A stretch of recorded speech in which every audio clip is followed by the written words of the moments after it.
Kalau video yang kemarin saya membahas terkait dasar-dasar atau kenapa harus ada komunikasi dalam bisnis. Itu video yang kemarin. Kalau sekarang saya akan membahas terkait level atau tingkatan. Ada beberapa level, ada beberapa tingkatan komunikasi bisnis. Komunikasi dalam bisnis. Oleh karena itu, biar sama-sama paham dan biar sama-sama mengerti, tolong cermati, dengarkan selepas video yang satu ini.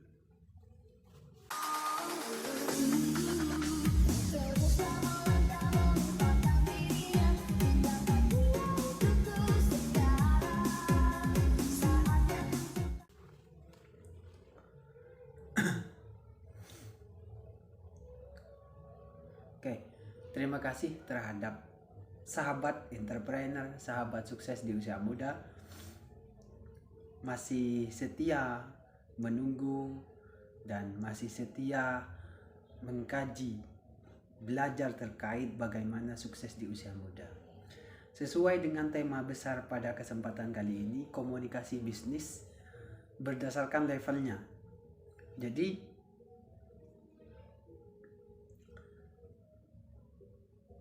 pada kesempatan kali ini kami akan membahas terkait komunikasi berbisnis secara level. Ada berapa level? Kira-kira ada berapa level? Ada berapa tingkatan?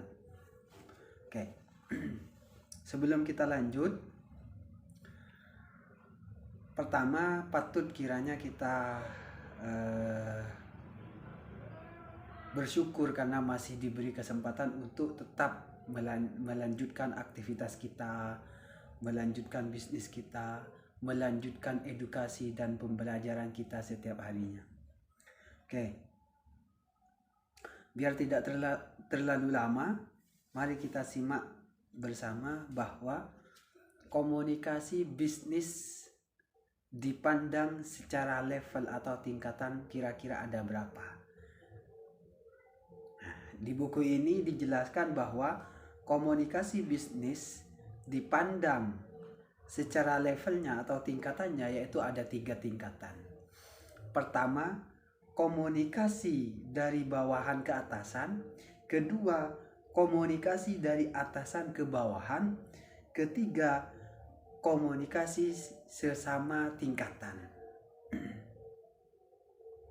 Oleh karena itu, mari kita pelajari bersama apa yang dimaksud dengan komunikasi dari bawahan ke atasan, lalu kemudian komunikasi dari atasan ke bawahan, lalu kemudian dari komunikasi sesama level atau sesama tingkatan. Kita runut mulai dari yang pertama. Komunikasi dari bawahan ke atasan. Artinya komunikasi dalam bisnis harus ada etikanya. Apalagi dari bawahan ke atasan. Sehingga sampai ada bahasa kalau dari bawahan sifatnya koordinasi kalau ke atasan. Jadi yang dimaksud dengan komunikasi dari bawahan ke atasan, komunikasi yang sifatnya instruksi. Tidak boleh dari komunikasi dari bawahan ke atasan, komunikasi yang sifatnya koordinasi, bukan instruksi. Tidak boleh komunikasi dari bawahan ke atasan, tidak boleh komunikasi yang sifatnya instruksi. Artinya suara dari bawahan itu harus diambil oleh sang atasan, itu tidak boleh. Karena hal itu merupakan etika komunikasi dalam berbisnis. Itu yang pertama. Jadi kali lagi bahwa dalam komunikasi berbisnis itu ada etikanya. Itu yang pertama. Yang kedua, komunikasi dari atasan ke bawahan.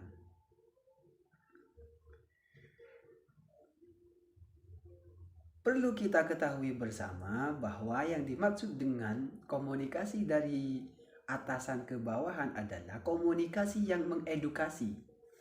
Komunikasi yang mengandung sebuah pembelajaran terhadap seseorang yang ada di bawahannya. Memang betul komunikasi dari atasan ke bawahan itu sifatnya instruksi. Tetapi instruksi tersebut harus berbentuk dengan edukasi. Ini yang sering salah kaprah terkadang. Mentang-mentang dari atasan, mentang-mentang sudah ada di atasan, bahwa semuanya komunikasi dari atasan harus diambil oleh seluruh yang ada di bawahannya. Artinya, apa yang menjadi keinginan atau kehendak pribadi sang atasan itu harus diambil, harus dieksekusi oleh bawahan, tanpa berpikir bahwa ada edukasinya di dalamnya. Ini tidak boleh. Artinya mengambil sesuka hatinya dari sang atasan ke bawahan itu tidak boleh. Dalam etika komunikasi bisnis, dari atasan ke bawahan sifatnya tetap instruksi, namun instruksi tersebut berbentuk edukasi. Artinya apa? Tidak kemudian dari atasan itu langsung harus dikerjakan sesuai dengan kehendak sang atasan itu tersendiri. Itu egois namanya. Dalam bisnis itu harus dibangun kebersamaan. Kenapa? Karena bisnis itu lebih baik dibangun bersama. Artinya boleh kita ada di atasan, tetapi tujuan kita harus sama. Tujuan visi misi dari sang ketua dan manajer dan lain segala macam ke bawahnya itu harus sama, sehingga mampu membawa bisnis itu lebih berkembang, lebih maju. Jadi satu kali lagi, dari atasan ke bawahan itu sifatnya memang instruksi, tetapi dalam bisnis, dalam komunikasi bisnis itu sangat dianjurkan bahwa instruksi yang sifatnya edukasi, sehingga dengan mudah membawa bisnis tersebut berkemajuan. Itu yang kedua. Yang ketiga adalah komunikasi sesama level atau sesama tingkatan. Apa yang dimaksud dengan komunikasi sesama level? Komunikasi sesama level di sini komunikasi yang sekiranya sama-sama nyaman dan tidak bisa menimbulkan perpecahan, itu sudah cukup.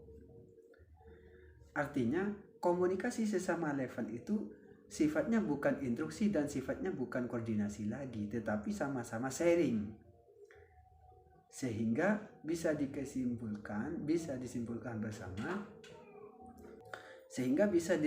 bersama bahwa komunikasi sesama level, sesama tingkatan itu sudah cukup tidak menyakiti satu sama lain, dan sudah cukup tidak menimbulkan perpecahan satu sama lain. Mungkin hanya itu terkait teori pada kesempatan kali ini, video ini. Kurang dan lebihnya saya mohon maaf. Yang masih belum subscribe, like, komen, dan share segera, karena biar sama-sama juga belajar dan sama-sama juga bisa mengembangkan potensi diri agar bisa mengaplikasikan teori ini dalam bentuk sehari-hari kita. Salam entrepreneur, salam sukses di usia muda. Wassalamualaikum warahmatullahi wabarakatuh.